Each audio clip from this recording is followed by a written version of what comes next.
எடப்பாடி பழனிசாமி சொல்கிறார், ஆட்சியில் பங்கு கொடுப்பதற்கு நாங்கள் ஏமாளி அல்ல என்று நேற்று தான் சொல்கிறார். ஆட்சியில் பங்கு கொடுப்பதற்கு நாங்கள் ஒன்றும் ஏமாளி அல்ல என்று நேற்று தான் சொல்லியிருக்கிறார். இது என்ன தாக்கத்தை ஏற்படுத்துமோ என்று தெரியவில்லை. பிஜேபியை பொறுத்தவரை தமிழ்நாட்டிலே அது ஒரு நெகட்டிவ் ஃபோர்ஸ். அதை கண்டிப்பாக மக்கள் ஏற்றுக்கொள்ள மாட்டார்கள். எனவேதான் நான் எவ்வளவோ சொல்லி பார்த்தேன், கட்சியை காப்பாற்ற வேண்டுமே என்று என் மனதில் உள்ள ஆதங்கத்தை எல்லாம் சொல்லி பார்த்தேன். அதையெல்லாம் அவர்கள் கேட்பதற்கு தயாராக இல்லை. எனவேதான் வேறு வழி இல்லாமல் அங்கிருந்து அடுத்த என்னுடைய சாய்ஸ், அடுத்த ஆப்ஷன் எனக்கு இருக்கின்ற ஒரே ஆப்ஷன் திராவிட முன்னேற்ற கழகம்தான். நம்முடைய உள்துறை அமைச்சர் அமித்ஷா அவர்கள் எடப்பாடி பழனிசாமி தான் முதலமைச்சர் என்று சொல்லவில்லை. என்டிஏ கூட்டணி ஆட்சி நடக்கும், என்டிஏ கூட்டணி ஆட்சியை பிடிக்கும், அந்த கூட்டணியில் பிஜேபியும் இடம்பெறும் என்று தான் அவர் சொல்லிக் கொண்டிருக்கிறார். பிஜேபியை பொறுத்தவரை தமிழ்நாட்டிலே அது ஒரு நெகட்டிவ் ஃபோர்ஸ். அதை கண்டிப்பாக மக்கள் ஏற்றுக்கொள்ள மாட்டார்கள். கட்சியை காப்பாற்ற வேண்டுமே என்று என் மனதில் உள்ள ஆதங்கத்தை எல்லாம் சொல்லி பார்த்தேன். அதையெல்லாம் அவர்கள் கேட்பதற்கு தயாராக இல்லை. எனவேதான் வேறு வழி இல்லாமல் அங்கிருந்து அடுத்த என்னுடைய சாய்ஸ், அடுத்த ஆப்ஷன் எனக்கு இருக்கின்ற ஒரே ஆப்ஷன் திராவிட முன்னேற்ற கழகம்தான். அதற்கு பிறகு 71 தேர்தலில் டாக்டர் கலைஞர் அவர்களும் புரட்சித் தலைவர் எம்ஜிஆர் அவர்களும் சேர்ந்து அந்த 71 தேர்தலை சந்தித்த காரணத்தால் மிகப்பெரிய வெற்றியை அந்த தேர்தலில் தந்தார்கள். அதற்கு பிறகு நீங்கள் பாருங்கள், யாருக்கு ஓட்டு? அம்மாவுடைய தலைமைக்கு ஓட்டு, அப்படி இல்லைன்றால் கலைஞருடைய தலைமைக்கு ஓட்டு. கலைஞருடைய தலைமைக்கு ஓட்டு, அப்படி இல்லைன்றால் அம்மாவுடைய தலைமைக்கு ஓட்டு. ஏன்னா எப்படியாவது பிஜேபி அதிமுகவை அழித்துவிடும், அது எல்லோருக்கும் தெரியும். இன்று வரை கூட்டணி என்று சொல்கிறார்களே தவிர, இந்த கூட்டணிக்கு தலைவர் யார்? கூட்டணிக்கு தலைமை தாங்குவது இவர் நம்முடைய எடப்பாடி என்று அமித்ஷா சொன்னாரே தவிர, முதலமைச்சர் வேட்பாளர் எடப்பாடி தான் என்று அமித்ஷா ஒரு இடத்தில் கூட சொல்லவில்லை. இதெல்லாம் அவர்களுக்கு தெரியும். இன்றைய தினம் நம்முடைய ஒப்பாரும் மிக்காரும் மிக்க தலைவர், தமிழ் இனத்தினுடைய தலைவர், மானமுள்ள சமுதாயமாக இந்த தமிழ் சமுதாயத்தை மாற்ற வேண்டும் என்பதில் உறுதியுடன் வாழ்ந்து கொண்டிருக்கின்ற தலைவர், நம்முடைய தமிழகத்தினுடைய முதல்வர் மாண்புமிகு தளபதி அவர்கள் முன்னிலையில் திராவிட முன்னேற்ற கழகத்தில் என்னை இணைத்துக் கொண்டேன். இதற்கு பல காரணங்கள் பத்திரிகையாளர்கள் தங்களுடைய இஷ்டப்படி சொல்கிறார்கள். அது காரணமல்ல. கருத்தியல் ரீதியாக நாங்களெல்லாம் பேரறிஞர் அண்ணாவின் தலைமையில், அதற்கு பிறகு வந்த தலைவர்களுடைய தலைமையில் கருத்தியல் ரீதியாக நாங்கள் எல்லாம் வாழ்ந்தவர்கள். இந்திய எதிர்ப்பு போராட்டத்திலிருந்து நான் அரசியலில் இருக்கிறேன். எனவே அதற்கு புறம்பாக இப்போது அதிமுக இருக்கிறது. அது தன்னுடைய கொள்கையிலிருந்து தடம் புரண்டு இப்போது பிஜேபியின் கையில் சிக்கி இருக்கிறது. கூட்டணி எல்லாம் அங்கு கிடையாது. அமித்ஷா தெளிவாக சொல்லிவிட்டார், என்டிஏ கூட்டணி ஆட்சிதான், அதில் பிஜேபியும் இடம்பெறும் என்று அவர் சொல்லிவிட்டார். ஒரு இடத்தில் கூட 3 முறை அவர் பேட்டி தந்திருக்கிறார். ஒரு இடத்தில் கூட திரு அமித்ஷா அவர்கள் அண்ணன் எடப்பாடி பழனிசாமி அவர்களுடைய பெயரை இவர்தான் முதலமைச்சர் வேட்பாளர் என்று குறிப்பிடவில்லை. ஒன்றை நீங்கள் பார்க்க வேண்டும், ஒரு 10 நாள் அவர் 10-12 நாட்கள் திரு எடப்பாடி பழனிசாமி அவர்கள் தன்னுடைய டூர் புரோகிராமை செய்து கொண்டே வருகிறார். இந்த 10 நாளும் அவர் என்ன முயற்சிக்கிறார், தமிழ்நாட்டு மக்களுக்கு என்ன சொல்ல வருகிறார் என்றால், நான் தான் அதிமுகவின் வேட்பாளர் என்பதை உறுதிப்படுத்தவே அவரால் முடியவில்லை. அதிமுக வெற்றி பெற்றால் நான் தான் முதலமைச்சர் வேட்பாளர் என்று அவரால் சொல்ல முடியவில்லை. அந்த அளவுக்கு தான் அவருடைய நிலைமை இருக்கிறார். அதையே அவர் இன்னும் உறுதிப்படுத்த முடியவில்லை.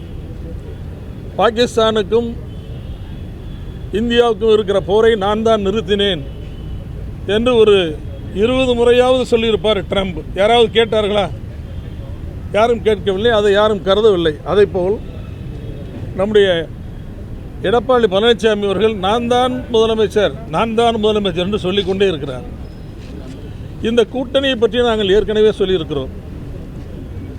இது அதிமுகவில் சேர்ந்தால் அதிமுகவை சீரழிப்பதற்குத்தான் பிஜேபி அதிமுகவோடு சேர்கிறது. இதற்கு ஏராளமான முன்னுதாரணங்கள் இருக்கின்றன. மம்தா பானர்ஜியை விட ஒரு போல்டான லீடர் இந்த இந்திய துணைக்கண்டத்திலே இல்லை. மம்தா பானர்ஜி கட்சியை இவர்கள் உடைத்து சிதைத்து அங்கு 2ஆம் கட்ட தலைவராக இருந்த சுவேந்து அதிகாரியை அதிலிருந்து பிரித்து மம்தா பானர்ஜிக்கு எதிராகவே நிற்க வைத்து மம்தா பானர்ஜியை தோற்கடித்து கடந்த தேர்தலில் அதற்கு பிறகு மம்தா பானர்ஜியினுடைய கட்சி வெற்றி பெற்ற காரணத்தால் அவர் முதலமைச்சராக வந்தார். அவர் இடைத்தேர்தலில் போட்டியிட்டு வெற்றி பெற்றார். அதே போல் தான் நம்முடைய தேவகவுடா அவர்களுடைய மகன் குமாரசாமி பிஜேபியோடு கூட்டணி. அவர் என்னானது? குமாரசாமி இப்போது எங்கே இருக்கிறார்? ஒன்றுமே தெரியவில்லை. அதே போல் நம்முடைய உத்தவ் தாக்கரே அவர் என்னானது? அவருடைய ஆட்சி என்னானது? எத்தனை பேர் வைத்திருந்த மிக அருமையான கட்சி அந்த கட்சியை அழித்து விட்டார்கள். அதே போல் எந்த கட்சியில் இவர்கள் சேர்ந்தாலும் சரி அந்த கட்சியை அழிப்பது தான் அவருடைய நோக்கம். இப்போது அதிமுகவை அழித்துவிட்டு அதற்கு பிறகு திமுகவோடு ஃபைட் பண்ண வேண்டும் என்பதுதான் அவருடைய அஜெண்டா. அந்த அஜெண்டாவைத்தான் அவர்கள் நிறைவேற்றி கொண்டிருக்கிறார்கள். பிஜேபியில் அந்த அஜெண்டா தான் இப்போது அதைத்தான் அவர்கள் நிறைவேற்றி கொண்டிருக்கிறார்கள். ஒரு இடத்தில் கூட நம்முடைய உள்துறை அமைச்சர் அமித்ஷா அவர்கள் எடப்பாடி பழனிசாமி தான் முதலமைச்சர் என்று சொல்லவில்லை. என்டிஏ கூட்டணி ஆட்சி நடக்கும், என்டிஏ கூட்டணி ஆட்சியை பிடிக்கும், அந்த கூட்டணியில் பிஜேபியும் இடம்பெறும் என்று தான் அவர் சொல்லிக் கொண்டிருக்கிறார். ஆனால் இதை நேற்றைய தினம் கேட்டபோது நம்முடைய எடப்பாடி பழனிசாமி சொல்கிறார், ஆட்சியில் பங்கு கொடுப்பதற்கு நாங்கள் ஏமாளி அல்ல என்று நேற்று தான் சொல்கிறார். ஆட்சியில் பங்கு கொடுப்பதற்கு நாங்கள் ஒன்றும் ஏமாளி அல்ல என்று நேற்று தான் சொல்லியிருக்கிறார். இது என்ன தாக்கத்தை ஏற்படுத்துமோ என்று தெரியவில்லை. பிஜேபியை பொறுத்தவரை தமிழ்நாட்டிலே அது ஒரு நெகட்டிவ் ஃபோர்ஸ். அதை கண்டிப்பாக மக்கள் ஏற்றுக்கொள்ள மாட்டார்கள். எனவேதான் நான் எவ்வளவோ சொல்லி பார்த்தேன், கட்சியை காப்பாற்ற வேண்டுமே என்று என் மனதில் உள்ள ஆதங்கத்தை எல்லாம் சொல்லி பார்த்தேன். அதையெல்லாம் அவர்கள் கேட்பதற்கு தயாராக இல்லை. எனவேதான் வேறு வழி இல்லாமல் அங்கிருந்து அடுத்த என்னுடைய சாய்ஸ், அடுத்த ஆப்ஷன் எனக்கு இருக்கின்ற ஒரே ஆப்ஷன் திராவிட முன்னேற்ற கழகம்தான். நம்முடைய அன்பிற்குரிய அண்ணன் அவர்கள் தான் அதில் அடுத்த சாய்ஸாக இருக்கிறார்கள். எனவே தான் நான் நம்முடைய தளபதி அவர்கள் தலைமையில் இங்கு வந்து இணைந்திருக்கிறேன். நிச்சயமாக தளபதி அவர்கள் தான் மீண்டும் முதலமைச்சராக வருவார், அதில் எந்த சந்தேகமும் இல்லை. அதை எப்படி நான் சொல்கிறேன் என்றால், தமிழ்நாட்டு மக்கள் எப்படி வாக்களிக்கிறார்கள் என்றால், ஒரு தலைவர் மீது நம்பிக்கை வைத்துத்தான் அந்த கட்சிக்கு வாக்களிக்கிறார்கள். 1967ஆம் ஆண்டு பேரறிஞர் அண்ணாவை சுற்றி இருந்த மிக முக்கியமான தலைவர்களை நீங்கள் பார்ப்பீர்களேயானால், ராஜாஜி இருந்தார், மாபோஸ் இருந்தார், நம்முடைய காகிதம் இல்லத்து இருந்தார், நம்முடைய மிகப்பெரிய தலைவர்கள் சீபா ஆதித்தனார் இருந்தார், லெஃப்ட் ரைட்டு எல்லாம் இருந்தது, கல்யாண சுந்தரம் இருந்தார், ராமமூர்த்தி, இவர்களெல்லாம் இருந்தார்கள். இவர்களுடைய அணி மிகப்பெரிய அருமையான அணி என்பதால் அந்த அணியை மக்கள் ஆதரித்தார்கள். அதற்கு பிறகு 71 தேர்தலில் டாக்டர் கலைஞர் அவர்களும் புரட்சித் தலைவர் எம்ஜிஆர் அவர்களும் சேர்ந்து அந்த 71 தேர்தலை சந்தித்த காரணத்தால் மிகப்பெரிய வெற்றியை அந்த தேர்தலில் தந்தார்கள். அதற்கு பிறகு நீங்கள் பாருங்கள், யாருக்கு ஓட்டு?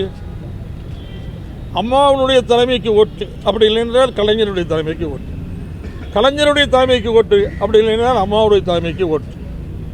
ஆக அந்த ஒரு தலைவரின் மீது மக்கள் வைத்திருக்கிற அன்பின் அடையாளமாகத்தான் ஆட்சி இங்கு நடைபெறுகிறது. இப்போது நான் கேட்கின்ற கேள்வி ஒரே கேள்விதான். இப்போது தமிழ்நாட்டில் நம்முடைய தளபதி ஸ்டாலின் அவர்களுக்கு இணையான தலைவர் யார் சொல்லுங்கள் பார்க்கலாம். யாரும் இல்லை. எடப்பாடியா அல்லது நம்முடைய முதலமைச்சர் ஸ்டாலின் அவர்களா என்றால் எடப்பாடி அவர்களை விட 15% அதிகமான வாக்குகளை பெற்று நம்முடைய தளபதி ஸ்டாலின் அவர்கள் தான் முதலமைச்சராக வருவார். ஏனென்றால் மக்கள் அவர் மீது வைத்திருக்கிற நம்பிக்கை தான் இதற்கு காரணம். இவருக்கு இணையான தலைவர்கள் அதிமுகவில் இல்லை. அது இனிமேல் வருவார்களா என்பதும் சந்தேகம்தான். மொழிக்கு ஆபத்து வருகிற போது அல்லது நம்முடைய சமுதாயத்திற்கு ஆபத்து வருகிற போது அதை மத்திய அரசாங்கத்தோடு போராடி பாதுகாப்பதோடு மட்டுமல்ல, மத்திய அரசாங்கம் பாராமுகமாக இருந்தால் நீதிமன்றத்திற்கே சென்று தீர்ப்புகளை வாங்கி இந்தியாவுக்கே உதாரணமாக இருக்கின்ற மிகப்பெரிய தலைவர் நம்முடைய ஸ்டாலின் அவர்கள்தான். எனவே அது எல்லோருக்கும் தெரியும். எல்லா முதலமைச்சர்களுக்கும் கடிதம் எழுதி அவர்களெல்லாம் ஒன்று சேர்த்து பிஜேபிக்கு எதிர்ப்பை கூர்மைப்படுத்திய தலைவரும் நம்முடைய அன்பிற்குரிய தலைவர் நம்முடைய மு.க. ஸ்டாலின் அவர்கள்தான். தளபதி ஸ்டாலின் அவர்கள்தான். தமிழ்நாட்டினுடைய முதலமைச்சர் அவர்கள்தான். இந்தியாவுக்கே உதாரணமாக திகழ்கிறார். எனவே இப்படிப்பட்ட ஒரு முதலமைச்சர் மீண்டும் வர வேண்டும் என்றுதான் மக்கள் விரும்புவார்கள். கண்டிப்பாக மிகப்பெரிய வெற்றியை தருவார்கள் என்பதை இந்த நேரத்தில் தெரிவித்துக் கொள்கிறேன். இந்த பயணத்தில் என்னை இணைத்து கொண்ட, கருத்தியல் ரீதியாக பயணிப்பதற்கு என்னை சேர்த்துக் கொள்ளுங்கள் என்று நான் கேட்டபோது என்னை அன்போடு வரவேற்று என்னை இணைத்து கொண்ட நம்முடைய மாண்புமிகு முதலமைச்சர் அவர்களுக்கு இந்த நேரத்தில் என்னுடைய நன்றியை, வணக்கத்தை அன்போடு தெரிவித்துக் கொள்கிறேன். அதிமுக பாஜக கூட்டணி சேர்ந்ததுனால உங்களை போன்ற மூத்த நிர்வாகிகள் தொடர்ந்து அதிருப்தியில தான் இருந்தாங்க, இப்பயும் இருக்காங்க. அவர்களை திமுகவிற்கு அழைப்பதற்கான ஒரு முன்னெடுப்புகளை இருப்பீங்களா? இல்லை, அது அவங்கவுங்களுக்கு தெரியும். எல்லாரும் மன வருத்தத்தோடு தான் இருக்கிறாங்க. ஏன்னா எப்படியாவது பிஜேபி அதிமுகவை அழித்து விடும், அது எல்லோருக்கும் தெரியும். இன்று வரை கூட்டணி என்று சொல்கிறார்களே தவிர இந்த கூட்டணிக்கு தலைவர் யார்? கூட்டணிக்கு தலைமை தாங்குவது இவர் நம்முடைய எடப்பாடி என்று அமித்ஷா சொன்னாரே தவிர முதலமைச்சர் வேட்பாளர் எடப்பாடி தான் என்று அமித்ஷா ஒரு இடத்தில் கூட சொல்லவில்லை. இதெல்லாம் அவர்களுக்கு தெரியும். இவ்வளவு நெருக்கடிக்கு இடையில அதிமுக கூட்டணியில் பாஜக சேர்வதற்கான காரணம் அதிமுகவை அழிக்க வேண்டும் என்பதுதான். இந்த தேர்தலில் வெற்றி பெற வேண்டும் என்பது அவருடைய நோக்கம் அல்ல. இல்லை, நான் என்ன கேட்குறேன்னா, அது நீங்கள் please ask this question to Edappadi.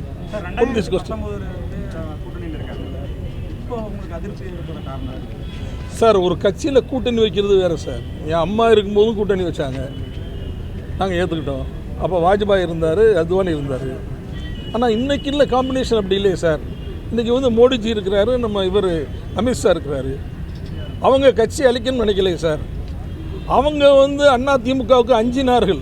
AIADMK அப்போது கூட்டணி வைத்திருக்கிற போது அம்மாவுக்கு அஞ்சினார்கள். அவர்கள் டெல்லிக்கு சென்று அந்த அரசாங்கத்தை கலைத்து விட்டு தைரியமாக அவர் வந்தார்களா இல்லையா?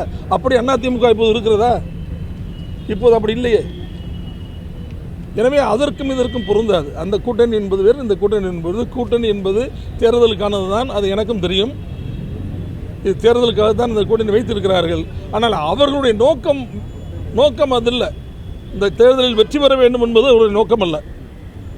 ஒரு 5 பேர் பிஜேபியில் வெற்றி பெற்று மந்திரி சபையில் சேர்ந்தாலும் அந்த மந்திரி சபை ஒருவேளை அமைத்து ஒருவேளை அவர் சேர்ந்தாலும் ஒரு 10 நாளில் கவிழ்த்து விட்டு பிஜேபி முதலமைச்சராக வந்து விடுவார். அவருக்கு அதனால் செய்ய முடியும். அவர் செய்தார்கள். அப்போ என்ன தேவேந்திர பட்னாவிஸ் என்ன ஆனார்? நீங்கள் இப்போ ஏக்நாத் ஷிண்டே தான் முதலமைச்சர் என்று தானே பிரச்சாரம் பண்ணி கொண்டே போனார்கள். பிரச்சாரம் முடிந்தது, வாக்கு எண்ணிக்கை முடிந்தது. அதற்கு பிறகு என்ன செய்தார்கள்? நாங்கள் தான் அதிகமாக வந்தோம் என்று பட்னாவிஸை முதலமைச்சராக்கிவிட்டு ஷிண்டேயை கீழே தள்ளினார்களா இல்லையா? அப்போதுதான். இப்போது நான் உங்களுக்கு இன்னொரு செய்தியை சொல்ல விரும்புகிறேன். பிஜேபியினுடைய தலைவர் நம்முடைய நேனார் நாகேந்திரன் அவர் என்ன சொல்கிறார்? இந்த தேர்தல் எங்களுக்கு முக்கியம் இல்லை, அடுத்த பார்லிமெண்ட் தேர்தல் தான் எங்களுக்கு முக்கியம் என்கிறார்.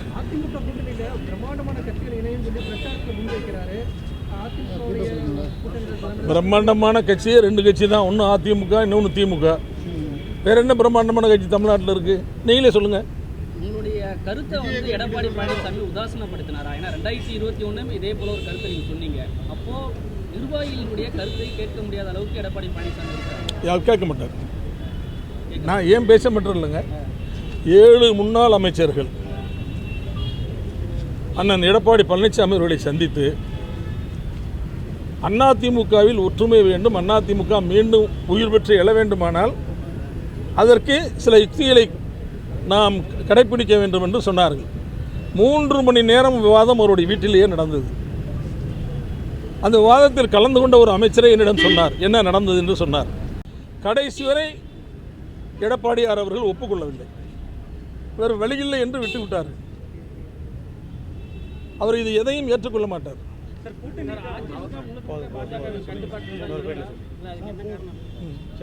அதிமுக பாஜகவின் கட்டுப்பாட்டுக்கு போயிருச்சா, இதுக்கு என்ன காரணமா இருக்கு? மக்கள் என்ன நினைக்கிறாங்க? பாஜகவும் அதிமுகவும் இணைந்த பிறகு மக்கள் விரும்பல சார். தமிழ்நாட்டு மக்கள் அந்த கூட்டணியை விரும்பவில்லை. டெல்லிக்கு போயிட்டு எடப்பாடி வீட்டு கதவை தட்டினா வந்து தமிழ்நாட்டோட உரிமைகளை கேட்பதற்காக எதுக்காக தட்டினான்னு உங்களுக்கே தெரியும். அவர் உண்மை சொல்கிறாரா பொய் சொல்கிறாருன்னு உங்களுக்கு தெரியும். இந்த கொஸ்டினை ஏன் என்கிட்ட போடுறீங்க? அதிமுகவினர் என்ன சொல்றாங்கன்னா, இப்போ நீங்க வந்து திமுகவில் சேர்ந்ததுக்கான காரணம் அவர் வந்து மாநிலங்களவை உறுப்பினர் கேட்டாரு, கொடுக்கல, அதனால தான் அவர் வந்து திமுகவில் சேர்ந்துட்டாரு அப்படின்றாங்க. என்ன சார்? இல்லை சார், சந்தர்ப்பவாதின்னு சொல்லி பொன்னையன் சொல்றாரு. பொன்னையன் வந்து ஒரு சந்தர்ப்பவாதி என்பராஜா. சந்தர்ப்பவாதி இல்லை, எனக்கு சந்தர்ப்பவாதிங்கிறதுக்கு சம்பந்தமே இல்லை. நான் கொள்கைவாதி. அது வந்து ஏன் பொன்னையன் இப்படி சொல்கிறான்னு எனக்கு தெரியல. சார், உங்களை தொடர்ந்து அதிமுக தலைவர்கள் திமுக நோக்கி வருவது 7 முன்னாள் அமைச்சர்கள் அது வந்து அது வாய்ப்பு இருக்கலாம், வரலாம்.